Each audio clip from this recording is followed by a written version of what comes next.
Jandiko embui Ndiangui Kinyagia koro wacho ni gima ne kama rach kodwaro mondo mi doho omedrido chike manogol mondo mi kik make gi obila. Ma biro e kinde ma okinde mag riwruok mar okinde LSK mane omakore kode e burano tegore gi burano ka bende doho yango ni ponono ne oyude gi ketho to ibiro make. Lydia Okeyo nigi ler.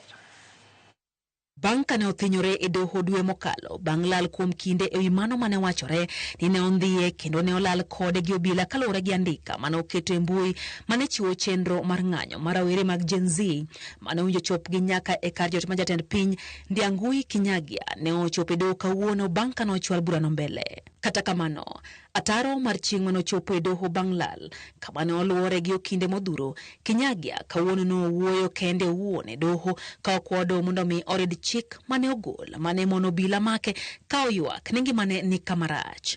Jang'ad bura Chacha Mwita kata kamano kone ni kata obedo ni nosegol chikno matamo obila make, biro chuno mondo mi make pono ne oyude kod ketho e burano kaluwore ni jopiny owinjo ng'e adier e wi wachno.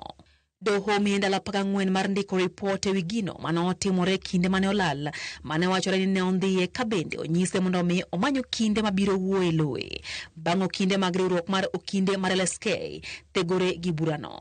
Burano ibiro winji kendo tarik 16 dwe mar 9 higani. Lydia Okeyo, Ramogi TV, Nairobi. Kawadhi kaunti ma Mombasa